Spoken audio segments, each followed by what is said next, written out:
Jauh sebelum Nabi Muhammad lahir, Ka'bah di Mekah adalah tempat ziarah. Kata Ka'bah mungkin berasal dari bahasa Tamil yang berasal sekitar 1700 sebelum Masehi. Di Tamil Nadu, kuil Ka'bah Aliswaran adalah kuil Dewa Siwa, dan Ka'bah Ali mengacu pada Dewa Siwa.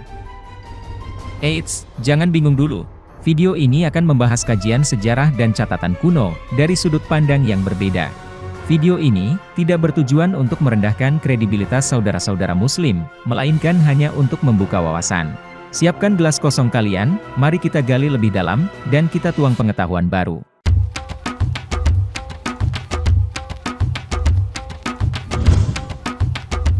Bahasan ini akan kita mulai dari sebuah teks inskripsi Vikramaditya yang ditemukan dalam piring emas yang digantung di dalam kuil Ka'bah di Mekah. Dicatat pada halaman 315 dari buku yang berjudul Sayar Wel Okul atau Kata-kata Berkesan yang disimpan dalam perpustakaan Mahtab-e-Sultaniya di Istanbul, Turki.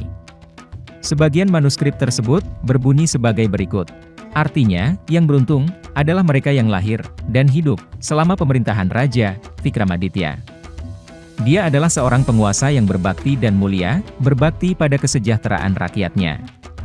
Tetapi pada saat itu, kami orang-orang Arab tidak peduli pada Tuhan, tersesat dalam kesenangan sensual. Komplotan dan penyiksaan merajalela. Kegelapan dan ketidaktahuan telah menyelimuti negara kami. Seperti anak domba yang berjuang untuk hidupnya, dalam cengkeraman serigala yang kejam. Kami orang Arab, terperangkap dalam ketidaktahuan. Seluruh negeri diselimuti kegelapan yang begitu kuat, seperti pada malam bulan baru. Tetapi fajar dan sinar matahari yang menyenangkan dari pendidikan saat ini adalah hasil dari kebaikan Raja Mulia Vikramaditya, yang pengawasan baiknya tidak melupakan kita, atau orang asing seperti kita. Dia menyebarkan agama sucinya di antara kita, dan mengirim para cendekiawan yang kecemerlangannya bersinar, seperti matahari dari negaranya ke negara kita. Para cendekiawan dan pembimbing ini, yang dengan kebajikannya, kita sekali lagi disadarkan akan kehadiran Tuhan, diperkenalkan pada keberadaan sucinya, dan ditempatkan di jalan kebenaran, telah datang ke negara kita untuk mengkhotbahkan agama mereka, dan memberikan pendidikan atas perintah Raja Vikramaditya. Transkrip ini seakan menjabarkan bahwa sesungguhnya agama Islam dan Hindu itu memiliki banyak histori atau sejarah yang hampir mirip. Yang paling menarik adalah koleksi antologi tersebut tersusun lebih awal dari 1742 Masehi, di bawah perintah Sultan Salim yang terbuat dari harir, yaitu semacam sutra yang dibuat untuk menulis. Setiap halaman memiliki pinggiran yang dihias dengan kertas emas. Antologi itu yang memberikan titik terang peradaban Arab.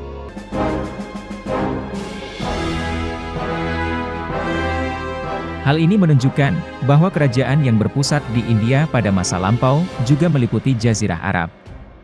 Bahkan kalau kita kembali pada penjelasan kitab Weda, dalam hal ini Mahabharata, disebutkan bahwa Bharata Varsa atau kerajaan kekuasaan keluarga Bharata mencakup seluruh dunia. Ada yang mengatakan, bekas peninggalan peradaban bangsa Maya di Amerika, sangat sesuai dengan peradaban Weda. Hal ini ditunjukkan dengan kesesuaian sistem pemujaan, sistem astronomi, dan astrologi mereka yang ditulis pada tahun 300 sampai 200 sebelum Masehi. Sebuah laporan dari Rusia juga menyebutkan, di sana ditemukan sebuah arca yang berbentuk menyerupai babi yang mengangkat benda bulat di moncongnya. Hal ini sesuai dengan kisah Varaha Avatara yang berwujud babi besar, yang mengangkat bumi kembali ke posisi edarnya. Di Kuwait, juga ditemukan sisa-sisa arkeologi berupa pelat emas yang bergambarkan Ganesha, yang membuktikan bahwa peradaban Weda pernah ada di sana. Keberadaan Hindu di Eropa, juga diperlihatkan dengan dikenalnya lambang Hindu, swastika. Hal ini juga dibenarkan oleh seorang arkeologi Jerman Heinrich Schliemann. Mungkin, hal inilah yang juga mempengaruhi Hitler dalam menyalahgunakan lambang swastika sebagai lambang Nazi, di samping penyalahartian kata Aryan dalam literatur Weda, yang dilakukan oleh Max Muller. Kembali ke masalah peninggalan Hindu di Timur Tengah. Antologi yang disebutkan tadi, dibagi dalam 3 bagian. Bagian pertama mengandung biografi, dan komposisi puisi-puisi penyair-penyair Arab pra-Islam. Bagian kedua terdiri dari kesaksian, dan sajak-sajak penyair dari periode yang dimulai tidak lama setelah zaman Nabi Muhammad, sampai akhir dinasti Bani Umayyah. Bagian ketiga adalah tentang penyair-penyair sampai zaman Khalifah Harun ar-Rasyid. Abu Amir As-Samai, penyair Arab yang merupakan penyair utama Kesultanan Harun ar-Rasyid, menyusun dan mengedit antologi tersebut. Edisi modern pertama Sayar Well Okul, terbit di Berlin tahun 1864. Edisi berikutnya diterbitkan di Beirut tahun 1932. Koleksi ini dianggap sebagai antologi paling penting dan berotoritas dalam sajak-sajak Arab purbakala. Koleksi ini menunjukkan adat, tata tertib, dan hiburan Arabia di zaman purbakala. Buku ini juga mengandung penjabaran deskriptif tentang kuil purbakala Mekah, dan bazar tahunan yang dikenal sebagai Okaj, di sekitar kuil Ka'bah di Mekah. Ini berarti, bahwa berkumpul di Mekah setiap tahun untuk naik haji, berasal dari tradisi pra-Islam. Bazar Okaj bukanlah sebuah karnaval tempat anak muda berpesta. Ini merupakan kesempatan kaum elit dan terpelajar untuk membahas aspek-aspek sosial, religius, politis, literatur, dan aspek-aspek budaya Hindu lainnya yang menyebar di Arabia. Sayar Well Okul mengatakan bahwa kesimpulan yang didapatkan dari diskusi-diskusi di sana akan diterima dan sangat dihormati di seluruh Arabia. Ini juga seperti mengikuti tradisi Varanasi dari India. Kuil-kuil utama di Varanasi dan di Mekah adalah kuil-kuil Dewa Siwa. Ciri terpenting dari praktek pemujaan Dewa Siwa adalah adanya lingga, yang biasanya berbentuk batu hitam yang lonjong, dan yoni sebagai alasnya. Batu Hajar Aswad yang disentuh dan dicium saat menunaikan ibadah haji, sangat sesuai dengan bentuk lingga Siwa. Apakah berarti batu itu awalnya adalah sebuah lingga? Batu hitam di Ka'bah dianggap suci dalam Islam.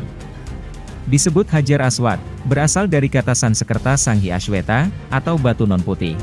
Siwa, juga disebut Sanghi Ashweta. Jadi, apa yang ada di Ka'bah, bisa sama dengan yang dipuja orang Hindu. Alas makom Ibrahim di pusat Ka'bah, berbentuk segi 8. Dalam agama Hindu, alas Brahma Sang Pencipta, juga berbentuk segi 8. Peziarah Muslim yang mengunjungi Ka'bah, akan berkeliling 7 kali. Orang Hindu juga selalu mengelilinginya, atau pradakshina di sekitar dewa mereka.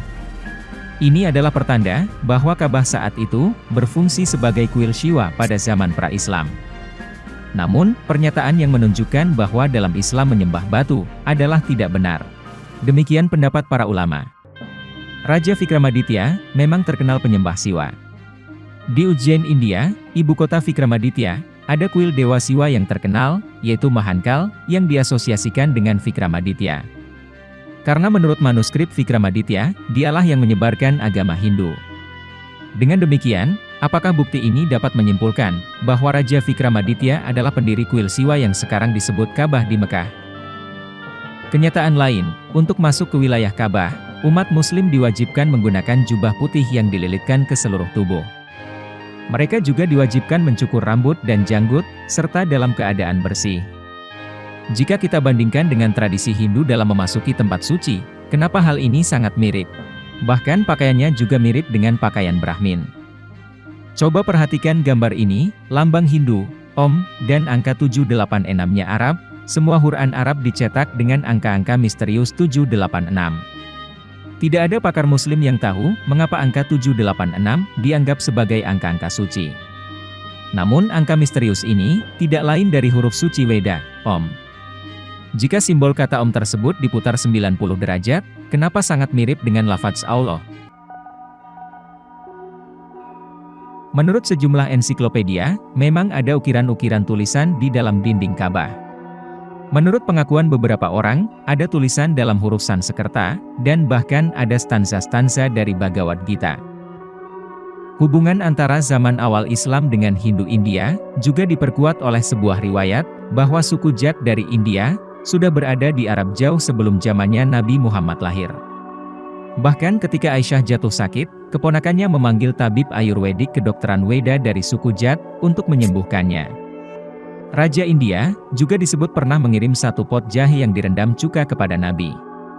Ini menunjukkan, bahwa Raja Jat India, menguasai kawasan di dekatnya, sehingga mampu memberikan hadiah yang begitu sepele seperti 1 pot jahe. Paman Muhammad sendiri, Amr bin Hisim atau yang dikenal dengan sebutan Abu Jahal, merupakan pengikut Dewa Siwa yang taat. Ia menolak untuk masuk Islam. Ia adalah seorang penyair terkenal, dan menulis sajak-sajak memuja Dewa Siwa. Salah satunya, bisa ditemukan dalam halaman 235 dalam Sayar Well Okul. Artinya, seorang lelaki yang menghabiskan seluruh hidupnya dalam dosa dan imoralitas, dan membuang hidupnya demi nafsu dan kemarahan. Jika ia bertobat dan ingin kembali kepada moralitas, adakah pengampunan tersedia baginya? Bahkan jika hanya sekali ia dengan tulus memuja Mahadewa Siwa, ia bisa mencapai posisi tertinggi dalam jalan kebenaran. Ya Tuhan, cabut seluruh nyawa saya. Dan sebagai gantinya, berikan saya 1 hari saja untuk tinggal di India sebagai lelaki yang menjadi bebas secara spiritual saat mencapai Tanah Suci. Dengan ziarah ke India, seorang lelaki bisa mencapai kebijakan untuk melakukan tindakan mulia, dan mendapat kehormatan menyentuh guru-guru Hindu yang mulia. Nama keluarga Nabi Muhammad adalah Quraisy atau Quraisy. Di mana, itu adalah bagian dari dinasti India, yaitu Kuru, yang pernah menguasai India. Diketahui bahwa Amr bin Hisim dan keluarganya terlibat dalam pembuatan arca dan pelestarian Ka'bah. Ensiklopedia Islam menjelaskan bahwa kakek Nabi Muhammad dan paman-pamannya mewariskan jabatan sebagai pendeta atau penjaga Ka'bah yang menyimpan 360 arca dewa-dewi. Nabi Muhammad kemudian menghancurkan semua arca tersebut, kecuali arca yang paling utama, yaitu batu hitam Hajar Aswad, Siwa Linggam, atau Lingga Siwa.